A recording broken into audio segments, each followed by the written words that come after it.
Hey guys, it's Andrew Egger with the Bulwark. Donald Trump has been trying a bunch of different kind of novel, wacky techniques and procedures to get the personnel that he wants prosecuting the cases that he wants to see prosecuted at a bunch of different federal offices around the country. He's been running into a lot of different trouble with these appointments, particularly in the last few weeks. We just a couple weeks ago we saw Lindsay Halligan in the Eastern District of Virginia get thrown out with the judge saying that her appointment to that post was on an interim basis was not lawful. We now have new news just today up in New Jersey, where another one of Donald Trump's pretty loyalist appointments, Alina Habba, who he tried to get installed there on an interim basis and then keep around past the terms of her tenure. An appeals court ruled just today in agreement with what a lower court had said before, that her appointment, her continuing appointment there, is not lawful. So bumping into a lot of trouble here. Here to talk over all of this with me is University of Michigan law professor Leah Litman.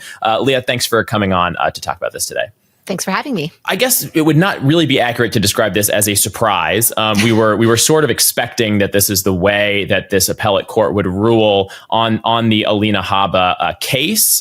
They seem like they have been kind of out over their skis on this one for a while. But what struck you as interesting just off the top in what the appeals court had to say today?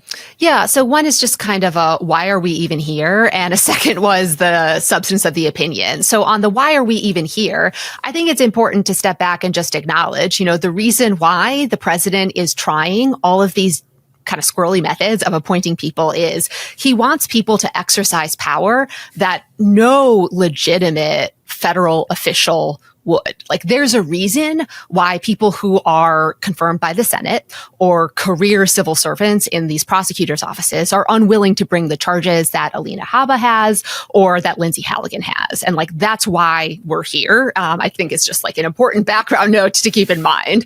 And then second is this opinion is highly technical and really in the weeds. And it uses a method of interpretation, textualism, that I think is designed to cater to or appeal to the Republican appointees on the Supreme Court, because I think the administration is likely to try to challenge this ruling, potentially the Halligan one as well, in that court where they've had more success than they have in the lower federal courts. But here, this Third Circuit opinion, as well as, frankly, the opinion in the Halligan case, are really written in a register that adopts the Republican appointees' preferred method of interpretation, cites many of their decisions, that they wrote as justices or that they wrote when they were serving in the Department of Justice. So it's an opinion that knows its audience. Yeah. So just to back up a little bit about how we got to this point, Alina Habba, Trump wants her to be the U.S. attorney for New Jersey. Obviously, that is a Senate confirmed position. She has run into some trouble because neither of the Democratic senators from New Jersey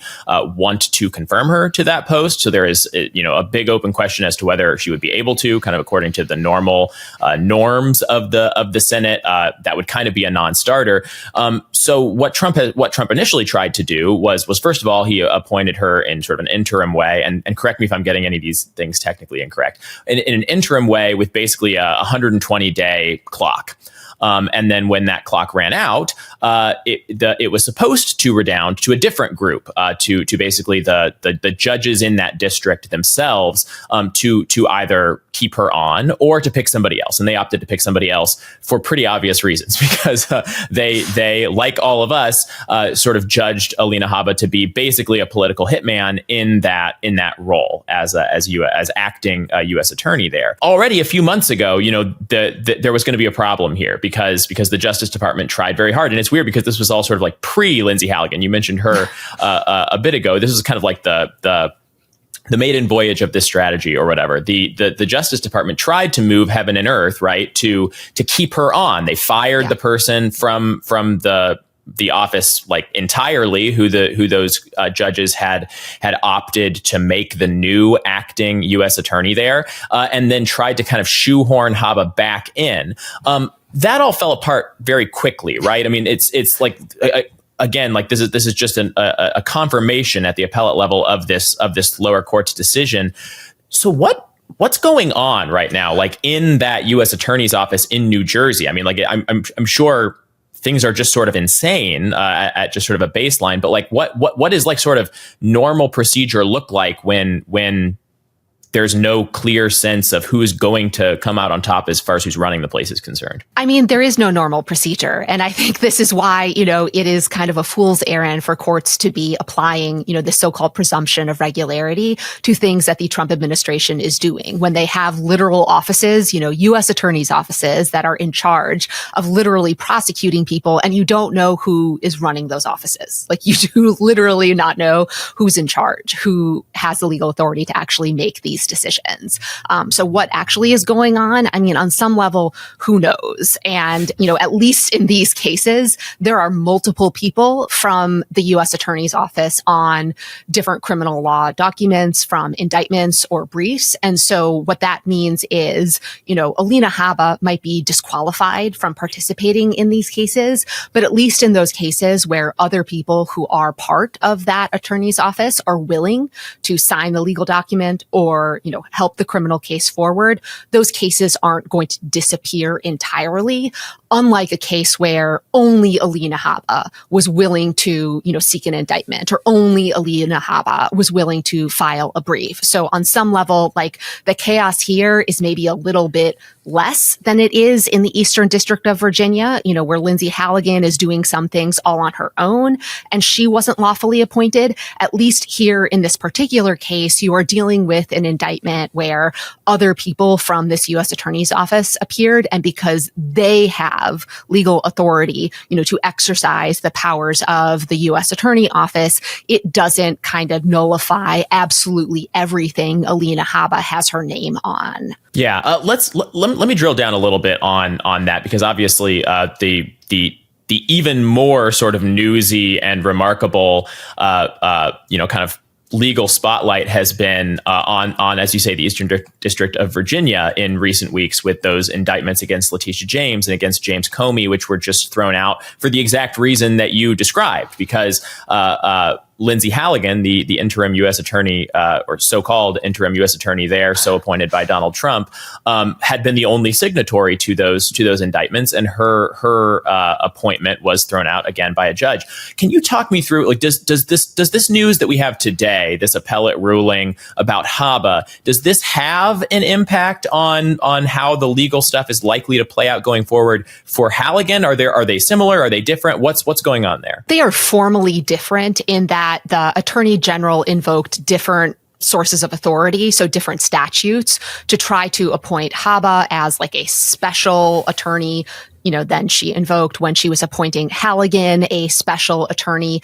And so, it doesn't completely resolve whether, the alternative methods that the Attorney General invoked to try to give these people authority would be permissible in Halligan's case. However, the reasoning in this opinion quite clearly suggests that what AG Bondi did with Halligan is also illegitimate, because the gist of the court's reasoning is basically that the methods that the AG and the president used were really efforts to evade the various statutory limitations on who they can appoint to these positions, specifically U.S. attorneys. And that's also what Bondi and the president were trying to do when they attempted to ratify Halligan's appointment and name her a special attorney rather than an interim U.S. attorney. They were trying to get around the various statutes that Congress wrote that limited the president's ability to make people U.S. attorneys, acting U.S. attorneys, or interim U.S. attorneys after the Senate has effectively,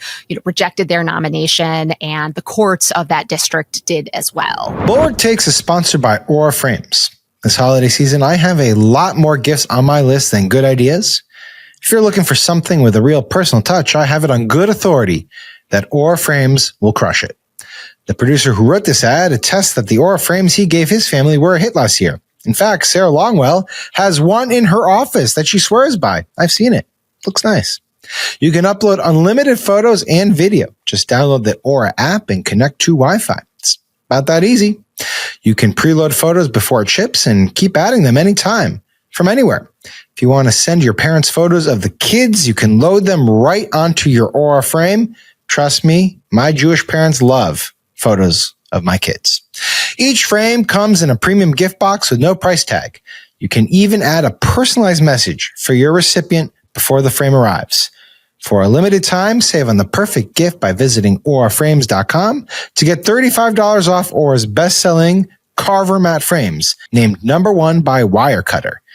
Use promo code BulwarkTakes at checkout. That's AURA frames.com, promo code BulwarkTakes.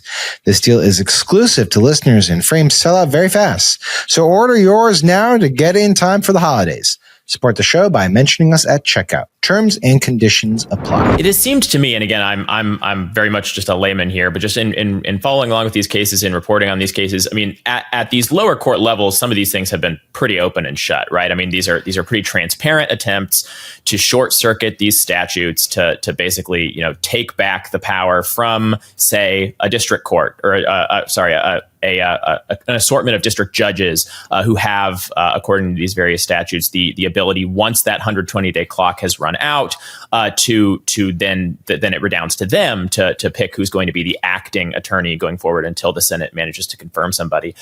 If this does end up going to the Supreme Court, and it does, there's every indication that the White House wants to push it all the way there, you could see a world, at least it seems to me, in which they are assessing sort of a different thing. They're not assessing, like, is the White House trying to get around these laws? Well, yes, obviously. They might be assessing, are these laws constitutional in the first place, right? And that is one area in which we have seen the Supreme Court give this president quite a bit of latitude in terms of, just asserting broader and broader executive powers. And you could see, the White House making the argument, look, it just shouldn't be up to these judges to pick my U.S. attorneys. It should be up to me to pick my U.S. attorneys. So you mentioned that this particular opinion today was written sort of in a hopefully Supreme Court like pleasing way, but not to make you get out your crystal ball or anything, but how do you anticipate this particular Supreme Court sort of wading through some of these arguments if it does in fact get up to that level? Sure. So it's a little bit difficult to game this out, in part because I think the only justice that has really written anything that tips their hand, even in the slightest, is Justice Thomas. And Justice Thomas has suggested that maybe, laws that restrict, who the president can appoint to these positions or restrict the president's authority in these respects might be unconstitutional. And so he's someone, that we have some indication about where they might lean, but we don't have a lot of indication about where the other justices might be. And you're right that on some level, these statutes and the limitations they place on the attorney general and the president's ability to appoint people as prosecutors and to allow courts to select, who actually exercises executive authority, they do seem to bump up against this unitary executive theory that the Supreme Court has really fixated on. And under that theory, the president exercises all of the executive power and therefore has to have near plenary authority over individuals within the executive branch. The problem, I think, with applying that theory here is these individuals, we're just talking about interim U.S. attorneys. So they're individuals who are just supposed to be exercising this authority for a limited time period. And so as far as, a limitation on the president's authority, they shouldn't be so significant as to implicate, even the court's capacious understanding of the unitary executive theory. And also there's just a long history of these statutes actually limiting, who can serve in these positions. And the Supreme Court has applied this statute. This Third Circuit opinion cites, an opinion that I believe was written by Justice Gorsuch in National Labor Relations Board versus Southwest General. And in that case, you don't have Justice Gorsuch, indicating constitutional problems with a statute where Congress selects, who is going to succeed to these offices. And so in that respect, I would hope that there aren't 5 justices who all of a sudden want to go whole hog on the idea that Congress can place no limitations whatsoever on anyone, assuming any office within the executive branch. But we know at least one justice seems to be somewhat open to the idea. I mean, it really does seem like the White House has, in some respects, painted itself into a corner here where you could imagine a world where they went about this a little bit differently. They tried to, rustle up some more lawyers maybe in the mold of Bill Barr, like the kinds of people who tended to come through for Trump when he really needed them to last term, with a few famous exceptions, like when he tried to steal the presidential election. But guys who are sort of like sympathetic to his project, but who are not these sort of like utter hacks, right? I mean, just sort of these out and out sort of loyalists and attack dogs and these sorts of things, because now that he has gone this route, now that he has gone so far to try to make the office in New Jersey run through Alina Habba, or tried to make the office in the Eastern District of Virginia run through Lindsay Halligan, I mean, he's kind of like burned his boats when it comes to, getting anybody to getting the Senate to help him get anybody through, getting certainly these panels of judges to help anybody through. So there really is a lot riding on this for Donald Trump as far as getting sort of his like criminal justice retribution project even off the starting blocks here. I mean, it's true, but this is also so much a self-inflicted wound. I mean, look at the people that he was able to get the Senate to confirm.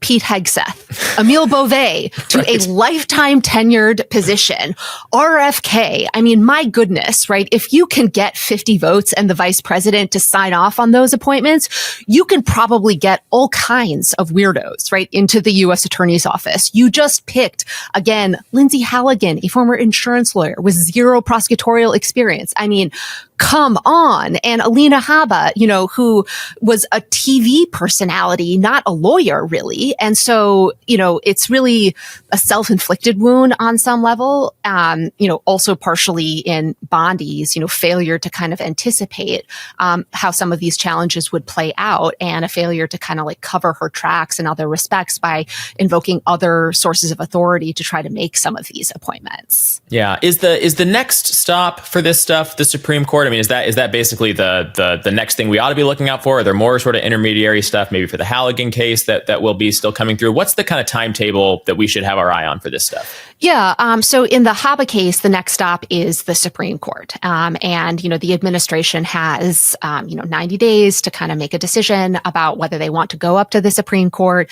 It's possible they will try to prompt the issue, right, even further or more quickly by seeking a stay on the shadow docket. The Halligan case formally has to go to the Fourth Circuit before it goes up to the Supreme Court. But again, that court could act quite quickly on an emergency request for a stay. And so these cases could get up to the Supreme Court in short order. All right. Well, we will keep watching all of it. I'm sure we'll be right back here for more developments as they trickle out, as they pour out, as they gush out, whatever is going to happen with these developments going forward. Leah Litman, thank you for coming on to talk through some of this stuff with me. Thanks to you all out there for watching, for listening along in your cars, at your computers, on your TV in your kitchen, however you do it. We appreciate you enjoying our content. Hope you head over to thebulwark.com to read the stuff we write. Subscribe to the channel, subscribe everywhere, buy our merch on our website, do it all. Why not? We'll see you all next time.